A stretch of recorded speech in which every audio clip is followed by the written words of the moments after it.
Warning: some images are quite graphic and may be disturbing to some viewers. Viewer discretion is advised. The Wild West, an era of vast westward expansion and cultural conflicts. From the 1860s to the early 1900s, the American West was established and kept by cowboys, miners, frontiersmen, entrepreneurs, and of course, outlaws. It was without question the most unique and well-known time period in American history. Today, the American West is often grossly romanticized in modern-day pop culture, and the portrayal of characters and events that we see in books and in films, though enthralling, are sometimes highly exaggerated or even understated. But it's important to remember that life in the American West was actually quite hard and perilous. People who lived in the West often had to deal with extreme weather conditions, dangerous wildlife, lawlessness, and constant hostility between white settlers and the native tribes. However, despite all of this, for many settlers, the American West was still a highly desirable place. To venture to the far west was an adventure like no other. Its diverse and unique wildlife, vast forests, and majestic landscapes made all of its perils worth it. However, one of the biggest reasons as to why the West was so important to American settlers was the finding of a shiny mineral: gold.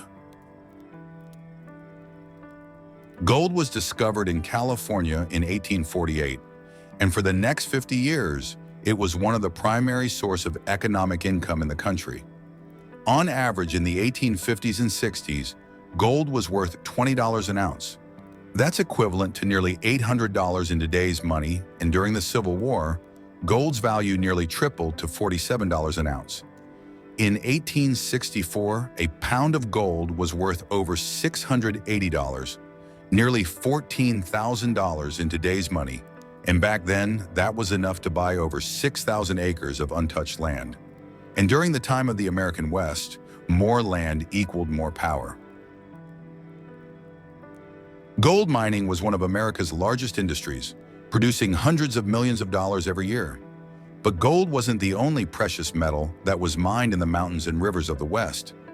Large amounts of silver, copper, lead, iron ore, and coal were also heavily mined. And mining was not the only industry in the American West.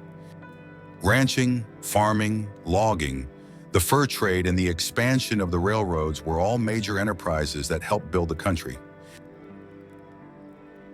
States like Texas, Montana, Wyoming, and New Mexico were known for having the most and largest cattle ranches due to their vast open spaces and near-perfect conditions for grazing. The Matador Ranch in western Montana covers an area of 340,000 acres and holds over 10,000 head of cattle. The King Ranch in southern Texas covers an area of 825,000 acres and holds over 35,000 head of cattle, both of which are still around today and are worth hundreds of millions and even billions of dollars. States like Washington, Oregon, and Idaho were the top producers of lumber and other timber products. In the 1870s, steam power was introduced in commercial sawmills, and after that, the logging industry grew exponentially. Logging was a very important and powerful industry in the American West, and lumber from the West, specifically the Pacific Northwest, was responsible for building most of the western half of the country. It's hard to say what the annual revenue was back then, but today the U.S. forest products industry generates over $280 billion a year, and Oregon was and still is the country's leading producer of lumber and other timber products. The railroad industry is probably the most influential industry of the American West. When the Transcontinental Railroad was completed in 1869, the impact it had on economic growth, development, and unity of the country was quite profound.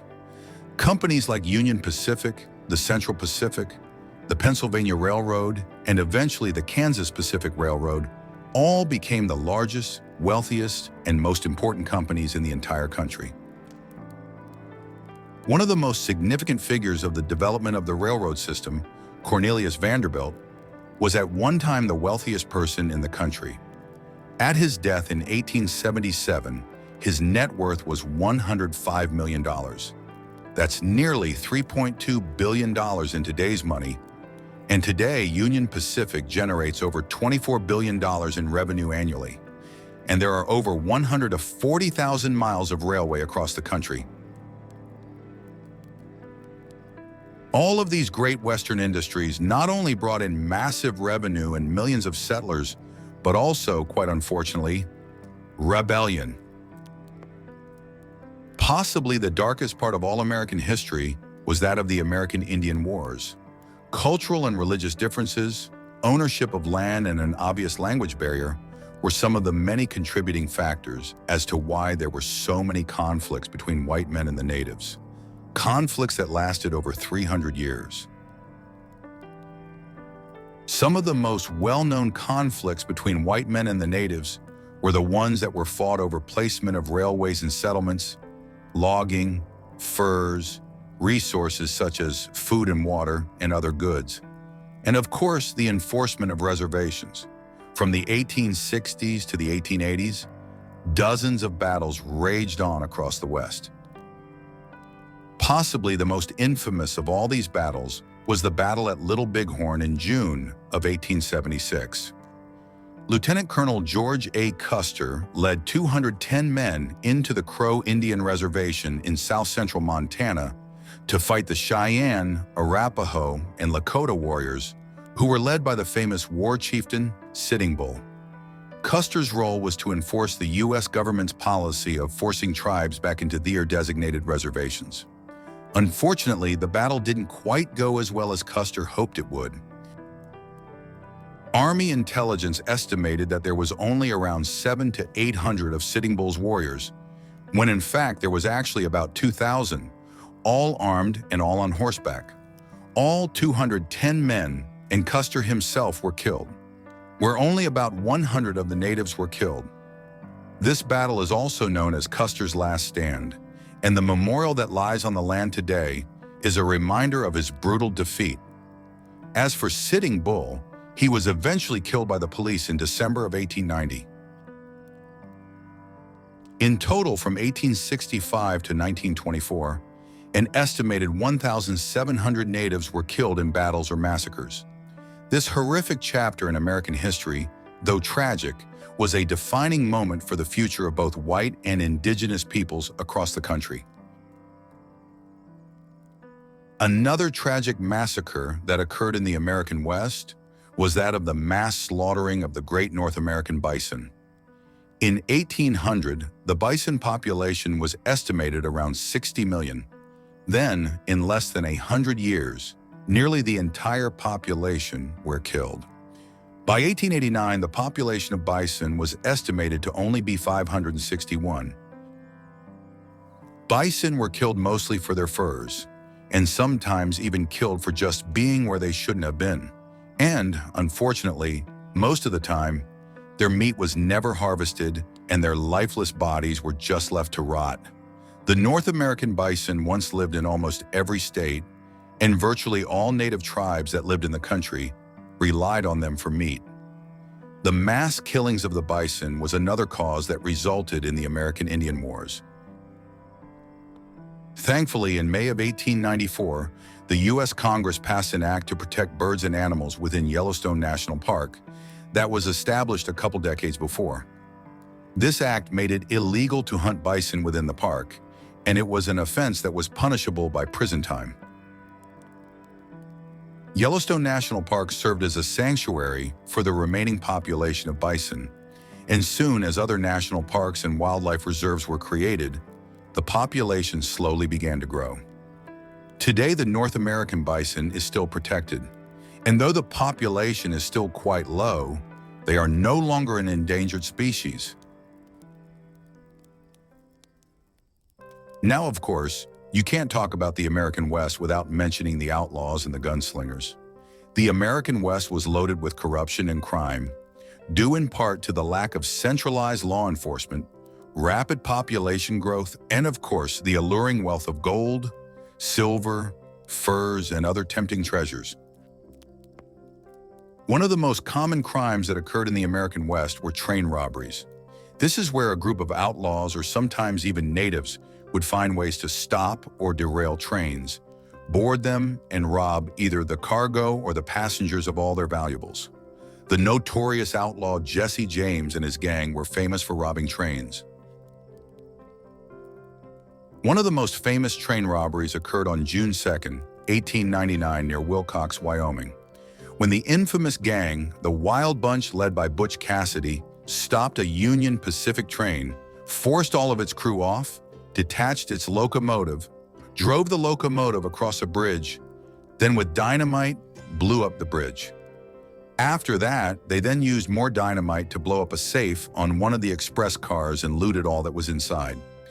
In total, Butch Cassidy and his gang walked away with roughly $36,000. That's over $1.3 million in today's money. Violent crimes such as armed robbery, murder, rape, and human trafficking were very common in the American West. Hence its more familiar name, the Wild West. Dangerous outlaws were in abundance, but so were the ones who sought to put those outlaws to justice.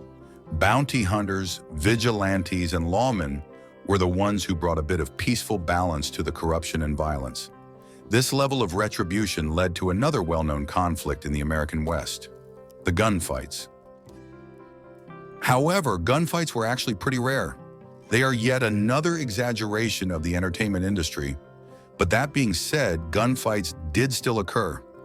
Possibly the most well-known gunfight in the American West, the gunfight at the OK Corral in Tombstone, Arizona, did actually happen. However, unlike in the films, the real-life fight only lasted 30 seconds.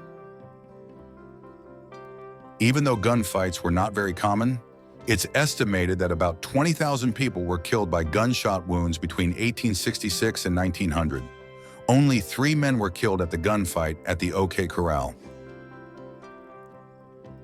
Some of the most now well-known names of the American West were in fact the outlaws and the lawmen who chased them down. Outlaws like Butch Cassidy and the Sundance Kid, Billy the Kid, Johnny Ringo, Clyde Barrow, Rattlesnake Dick, and Jesse James, though violent criminals have now become important and iconic figures of American history. Then there's the lawmen, Pat Garrett, John Hughes, Wild Bill Hickok, Wyatt Earp and his 3 brothers, Morgan, Virgil, and Warren, and of course the one and only John Henry Holliday, better known as Doc Holliday. I'm your huckleberry.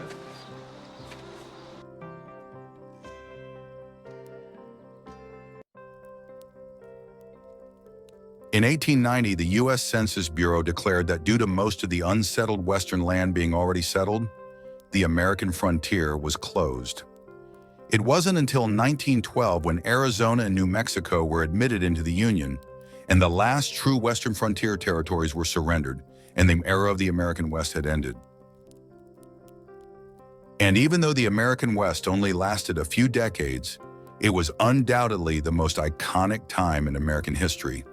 The outlaws, the lawmen, the gunslingers, the miners, the loggers, the frontiersmen, the merchants, the builders, the blacksmiths, and of course the Native Americans. All had the quintessential roles in building and defining the history and the future of the country that we live in today. And we, as their descendants, must never forget the historic, the majestic, the outstanding, the raw, Wild West.